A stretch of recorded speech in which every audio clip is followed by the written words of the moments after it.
going on, guys? Welcome to the Vikings Now by Chat Sports. Coming up on today's show, we got an injury update around TJ Hockenson, and it is a positive one, so we'll give you guys that here in a second. Then also, Dalton Risner.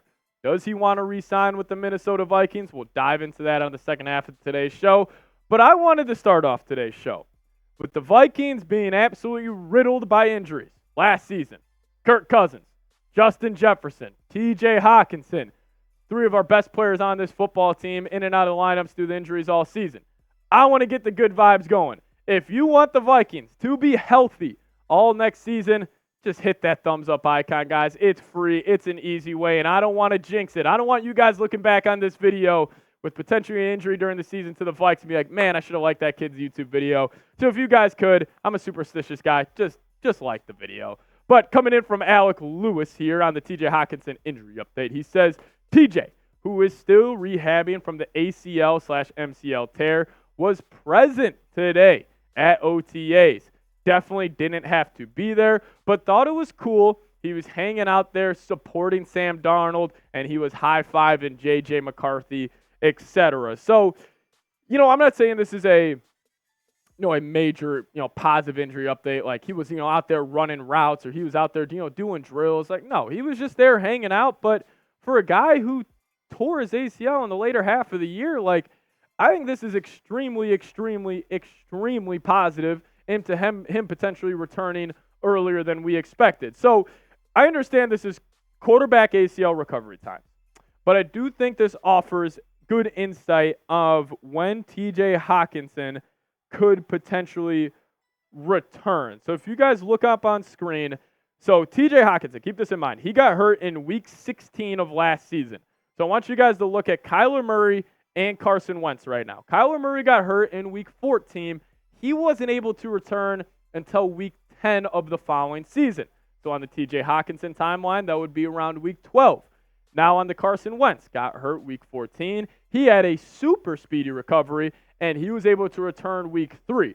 So I think TJ Hockenson, best case scenario for him is around week 5, and then worst case scenario for Hock is probably around, I'd say, week 13, 14, even though if it got to that point in the season, like, that would be incredibly, incredibly concerning. But if you guys don't know, the Vikings did sign Robert Tonyan, who actually, fun fact, so he was signed by the Lions as a UDFA. Then he went to the Packers for a couple years, had some great years with Aaron Rodgers, had 11 touchdowns in a season. Then he went to the Bears, and now he's on the Vikings. So he's played on all 4 NFC North teams. I actually probably should look that up after the show. It's like how many players have ever done that in the career, played for all divisional teams. But Robert Tonyan's kind of completing that cycle here as he was signed by the Vikes. And, when the Vikings made this signing, I didn't think it meant, too much for the TJ Hockenson stuff, but I think it definitely probably means he will be out for at least the first 2 months of the season, first 8 weeks, but we'll have to see. We'll have to see how Hock recovers and all of that. But I think Tonyan is a great option as that pass catcher. And then obviously we know we got Josh Oliver. I was a big fan of Josh Oliver when they signed him last offseason. He's the best run-blocking tight end, undisputed in the NFL. You ask anybody, you ask any position coach, whoever in me, see the way they talk about Josh Oliver, he is the best in the game. So, I love the 1-2 punch they had of Hock and Josh Oliver, but they can maintain with Tonyan and Oliver, no doubt. Obviously, you don't have that top-end talent that Hock brings, but you're still able to have a very serviceable room.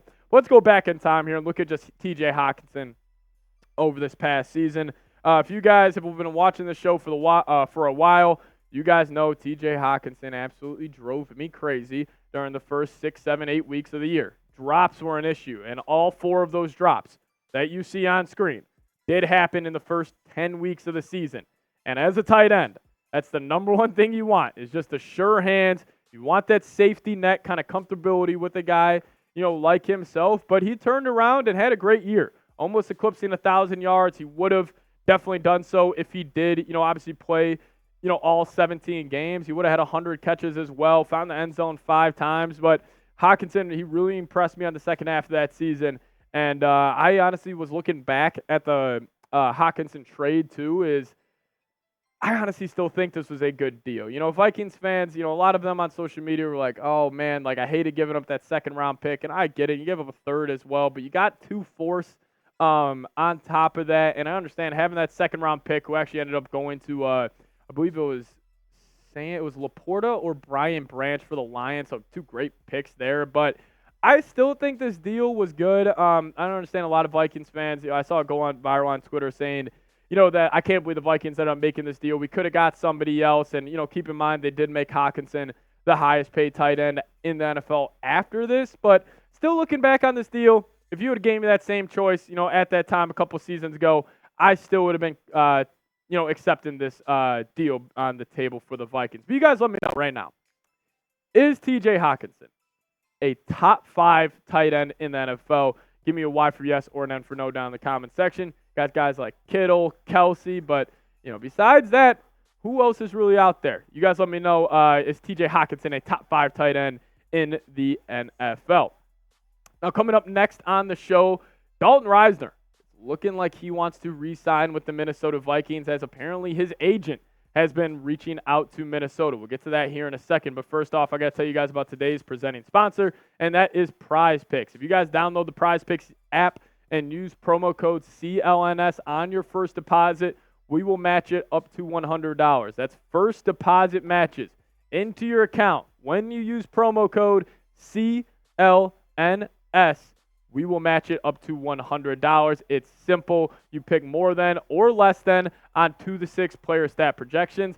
And with the conference finals here, guys, there's no better time to be playing Prize Picks. Put your basketball knowledge to the test and create a lineup today for your very own Minnesota Timberwolves. But it's daily fantasy sports made easy. Choose more, choose less. It's Prize Picks, the #1 daily fantasy sports app out there. Make sure you check them out. And when you're making your first deposit into your account, take advantage of it. Limited time offer. Use promo code CLNS, and we'll match it up to $100.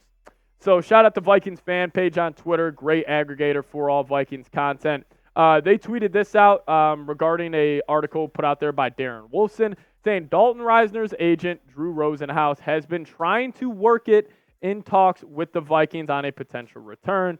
Risner continues to have interest in returning to Minnesota, but the Vikings don't seem to be nibbling. Then he carried on to say Minnesota wants to see how Blake Brandel plays for some stretches, and in the moment doesn't seem like there is any steam between Risner and Minnesota. So this is currently how the Vikings offensive line is shaking out for week 1. I would put all my money in my bank account on this being the starting 5 for Minnesota, with Darrisaw and O'Neal at the tackles, Brandel and Ingram at the guards, then Garrett Bradbury at the center end. If you guys don't remember, Risner was not signed before the season for the Vikings. He actually joined in week 5, and maybe the Vikings are potentially playing it the same, where they're gonna say like, maybe the Vikings are saying right now, where they're like, we're gonna see how Blake Brandel goes.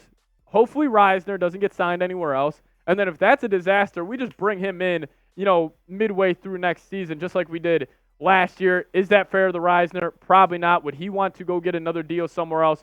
Probably, but he was very good for the Vikings last season. 57.1 overall grade, great in the pass blocking department, pretty good in the run blocking department as well, and he has just been, solid throughout his NFL career, no doubt about it. But I'm sure Dalton Risner, the #1 thing he's looking at is this. He's looking at the offensive guard money that's been thrown out there this season, and it's been a lot, man. Robert Hunt getting 5 for $100 from the Carolina Panthers. Then they also paid Damian Lewis a 4-year, $53 million deal. The Rams offered a ton of money to that spot this offseason, giving Jonah Jackson 3 for $50, Kevin Dotson 3 for $48, and even a guy like Graham Glasgow, who I'm sure Dalton Risner is looking at him and saying, I've had the same production as him the past couple of seasons. I should be at least getting 3 for $20. So this has been the biggest holdup in this deal, is Dalton Risner not being able to get a deal done with the Minnesota Vikings. It's definitely coming down, to the guaranteed money, how many years are on that deal, and just overall how much money he is getting. But, Blake Brandel, I don't think would be a bad option. He did play 161 snaps last year at right guard, and he is just a big body, 6'7", 315 pounds. Coming out of college from Oregon State as a 6th-round pick, he was supposed to be a swing tackle, but I think when he bumped inside last year, we saw his best ball of his career. So I think the Vikings, they're going to have to, definitely address this offensive line big time next season.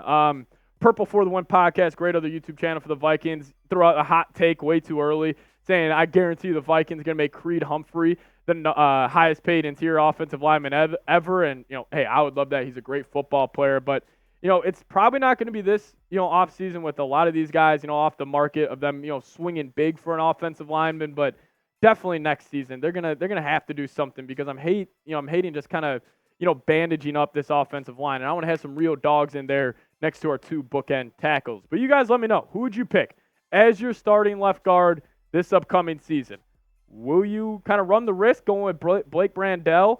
Give me a BB. But if you guys want to potentially sign Dalton Risner, have him start at left guard, give me a DR. Keep in mind, you would have to pay Risner, a little bit of coin to have him be the starter. But you guys let me know your thoughts down below. And if you guys want more Vikings content in your life on Twitter, that's the handle right there, @PatSieps. Give me a follow over there. I would really appreciate it. If you guys do so, I will give you guys a follow back. As always, Skol Vikes.